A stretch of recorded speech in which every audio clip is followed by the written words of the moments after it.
spread the word of Islam. It's clear in Quran that the Prophet Jesus is a miracle birth. It's also clear to us that he fulfilled prophecies. He healed sick people, he even gave sight to the blind and brought a dead man back to life, but all of it was by the permission of Allah. So what I've done today really is to try to show you that if you already believe in God and you wanted a proof, the Quran is a good proof for you. And if you already believed in Jesus, the Quran is even a better proof to help you look again and organize your thinking.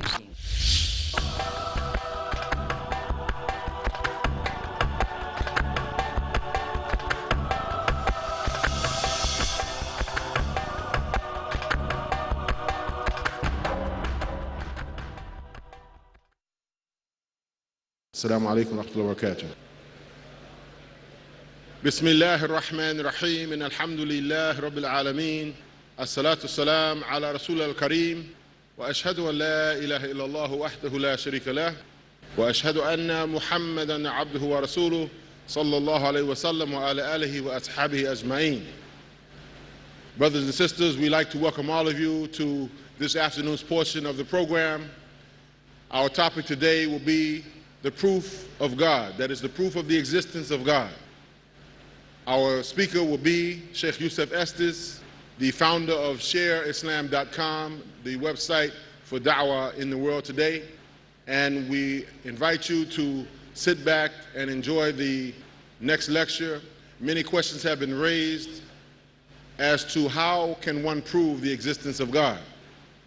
And for sure, Sheikh Yusuf can address that topic in a very, very appropriate and meaningful way.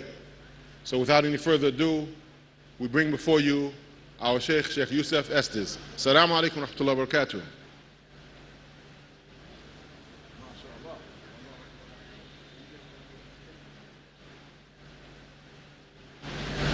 Bismillah, alhamdulillah, wa salatu wa salam ala Rasulullah wa ala alihi wa sahbihi ajma'in.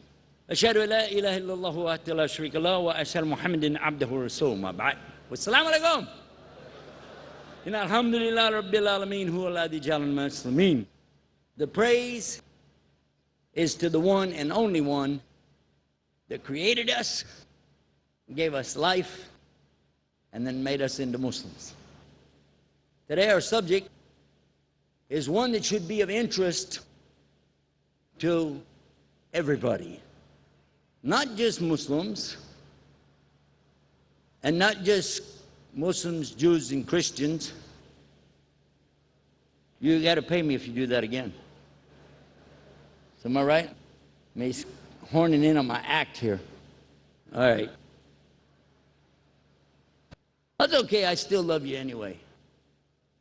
The subject should be of interest to everybody, because Muslims, Christians, Jews, Hindus, Buddhists, and even atheists should know about the subject. Because the claim that we're going to make here and now, right here in Chennai, is we can prove there's God. The proof that there really is God. Now, before I go any further, I want to do inventory on my audience. You know inventory, where you look through and see what you have? So, do we have any Muslims here? Please raise your hand. Whoa! Do we have any non-Muslims here? Raise your hand. How you like being surrounded by all these terrorists? I mean Muslims, sorry. Sorry about that. Slipped.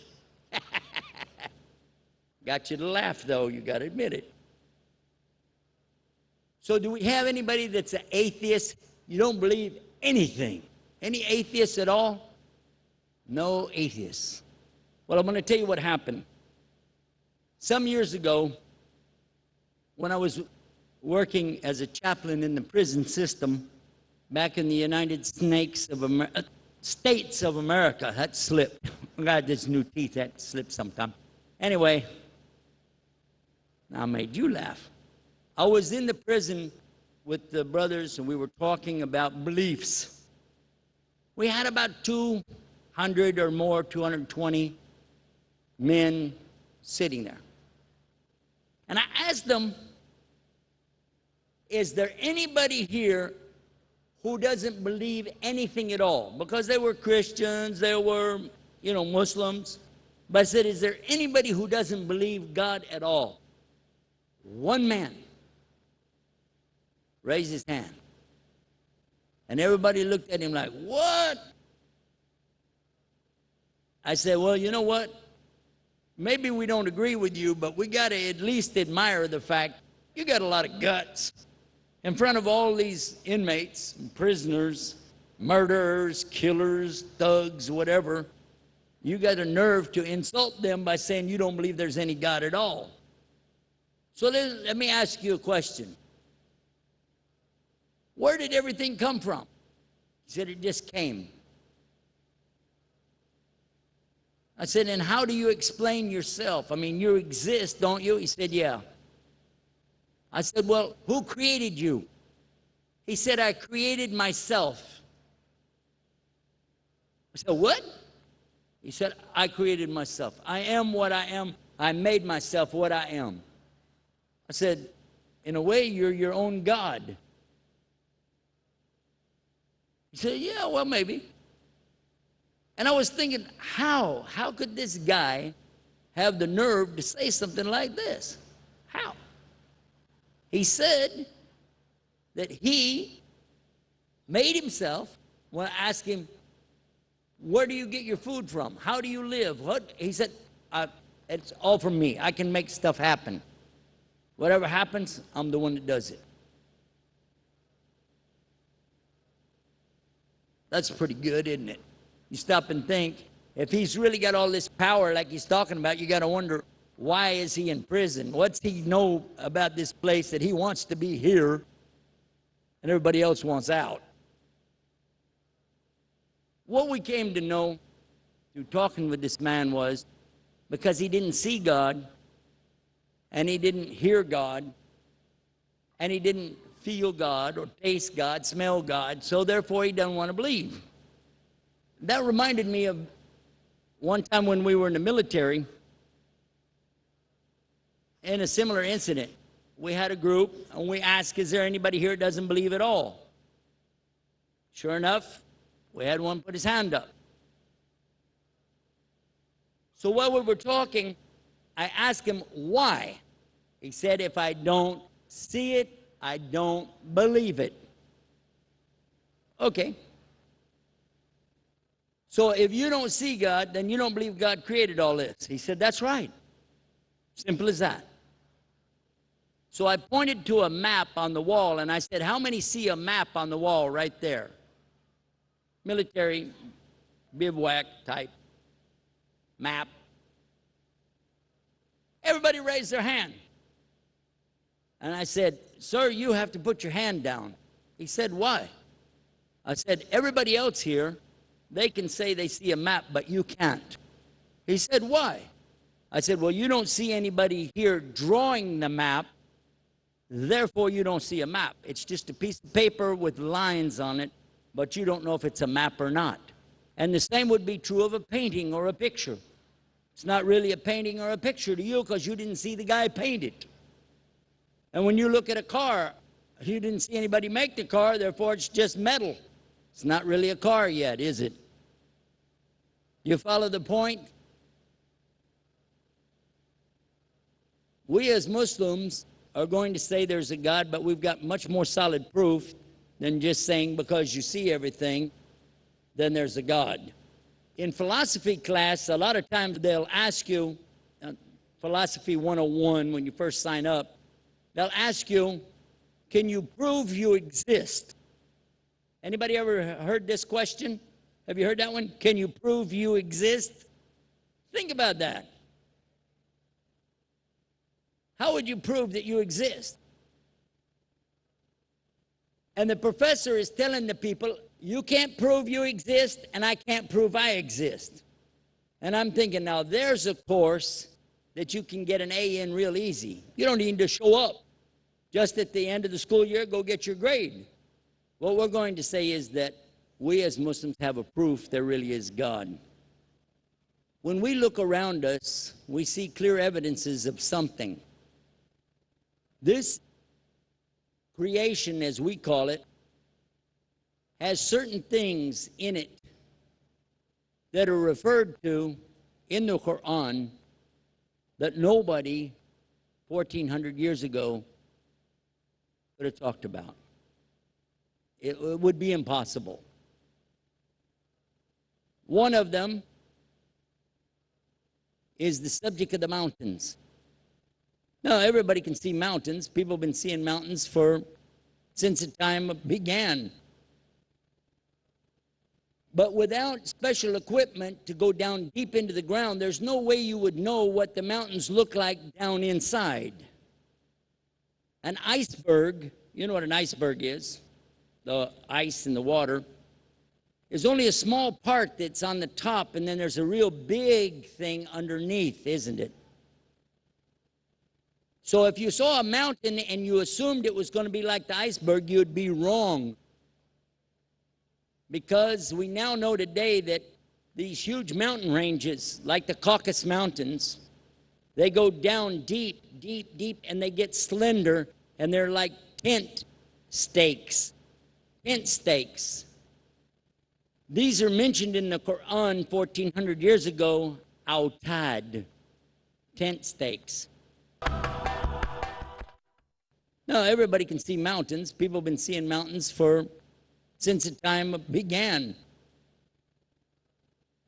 But without special equipment to go down deep into the ground, there's no way you would know what the mountains look like down inside. An iceberg, you know what an iceberg is, the ice in the water, is only a small part that's on the top, and then there's a real big thing underneath, isn't it? So if you saw a mountain and you assumed it was going to be like the iceberg, you'd be wrong. Because we now know today that these huge mountain ranges, like the Caucasus Mountains, they go down deep, deep, deep, and they get slender, and they're like tent stakes. Tent stakes. These are mentioned in the Quran 1,400 years ago, autad, tent stakes. That's one. Another one is the seas, the way the seas come together. Bahr is sea. Two seas is Bahrain. Have you heard of a place called Bahrain? That's what it means, two seas. Has anybody been to South Africa? Anybody ever been to South Africa? And when you go down to Cape Horn, and you get up on top of the mountain there and you look out into the water, you can actually see two different colors. Where the ocean of one side and the ocean, the Atlantic on the other side, where they come together. And they've been like that forever. Two different colors. And it's two different temperatures. They're not the same temperature in both sides. Two different salinities. In other words, the amount of salt in the water. And two different life forms. What's over here and what's over here are not the same life. And it's been like that since before human beings have been here. But Allah talks about that in the Quran. Another example Allah speaks about is where milk comes from, in the cow. People in the European countries, even up until 500 years ago, didn't know where the milk really came from. They didn't know it. It was William Harvey that discovered it maybe 400 years ago, something like that. But in the Quran, it's very clear that Allah says milk comes from a conjunction between the blood and the intestine 1,400 years ago. Now somebody could say, yeah, whatever, maybe, maybe not, maybe he made a lucky guess. Okay. The first part of the revelation of the Quran comes like this. It says, أعوذ بالله من الشيطان الرجيم بسم الله الرحمن الرحيم اقرأ بسم ربك الذي خلق خلق الإنسان من علق What it's talking about here is recite in the name of your Lord, who created the human beings from alaqa. In the Arabic dictionary, alaqa is something which clings, you know, like a refrigerator magnet, sticks on, clings. Also, it is this leech. If you go in some places, some rivers, this black thing get on you, start sucking your blood. You know what a bloodsucker is, right? Like a lawyer.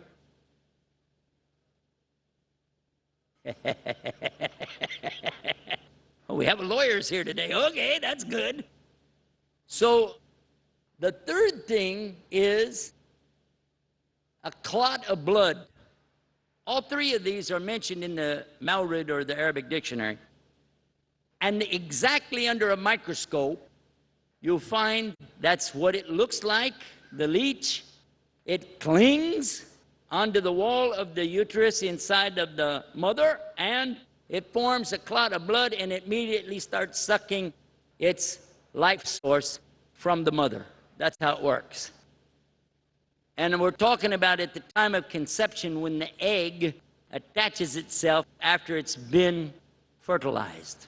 And it's impossible to see it without a microscope. Impossible. So nobody could have guessed it because they wouldn't have any way to see it. And if you said, well, yeah, but maybe another lucky guess. One of my favorites is in, now this is the easy way to remember it. Can you remember 5533? 5533, can you remember that? Huh? So go by the numbers in the Quran, go to 55, that's chapter Ar-Rahman, Surah Ar-Rahman, and the ayah number is 33. Allah says here, O you assembly of mankind and jinn, come together, all of you, and then try to get out of Earth's atmosphere. The atmosphere around the earth. Allah is talking about our atmosphere. He says, try to get out of it, and you'll never get out of it. It'll be sultan. Except by what? You know what sultan is? Well, if you have a king, a sultan is higher in authority. The maximum power there is. Maximum power. Got me? Okay. How many of you have ever seen the picture of the rocket ships taking off at Cape Canaveral in Florida? Did you ever get to see that? Shh. When it goes up? Shh. Have you seen it? Do you see those two big cylinders on the side of the rocket ship? They fall off after they get up there. You know those big cylinders? You know what they're full of? Fuel. Fuel. They fill up those cylinders with fuel and then light it, and it goes up, up, up, up, up, up, up. Now, when you buy fuel for your car,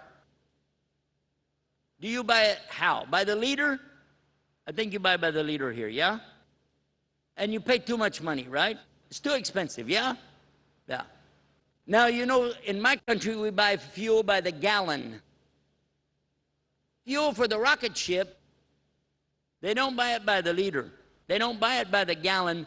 They buy it by the ton. Ton. Hundreds of tons of fuel to make that thing go up. Hundreds of tons of fuel. That's why when you see it take off, you see all of those, the smoke and the fire and everything coming out of there like it does. And it looks like it's going slow, and it's because it's so heavy. But once it starts getting up there, it starts moving faster and faster and faster and faster. And after it expends out the fuel of those cylinders, it throws them off. Then it uses the next series of fuel that it has inside of it to keep going. You know, is that a lot of power? Is that a lot of power? Oh yeah, that's a lot of power. Is that maximum power? Yep, that's maximum power. Sultan. Sultan. Allah said 1400 years ago, the only way you're going to get out of Earth's atmosphere is with Sultan, the maximum amount of power, exactly like they do it. Now, are you convinced? Not yet? Okay. This is a grabber for me. This is really going to grab you. If Prophet Muhammad ﷺ is not a prophet and he's making all this stuff up, so far he's pretty good at guessing. Yeah? But nobody can go back into time, way back into time, and look at something and then tell you that in the future that's going to be something else. He can't do that unless he's the biggest liar in the world. True? Let's take, for instance, just go back a couple hundred years here in India, and you discover something there, and you say, okay, now, a few hundred years more from now, people will find this thing and discover it, and it'll be so-and-so. There's no way, because you can't use a time machine to go back, and you don't have a time machine to go in the future. True? Okay, watch. In the Quran, Allah talks about the story of Moses and Pharaoh. Some Jewish scholars today even doubt that it really happened. They doubt that Pharaoh really chased Moses into the Red Sea. They doubt that Allah split the Red Sea, even though it's in their book. They doubt it because they say, how could it be? How could the sea open up so big? So they said maybe it was just the Nile River at a time when the river is down low, and, you know, they went across the muddy river bed, and that's how they escaped away from Pharaoh.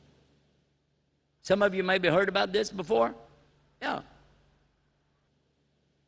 But Allah said clearly in the Quran, confirming what you look and find in the Bible, that Allah split the sea, opened it up, water on both sides, and they went through it.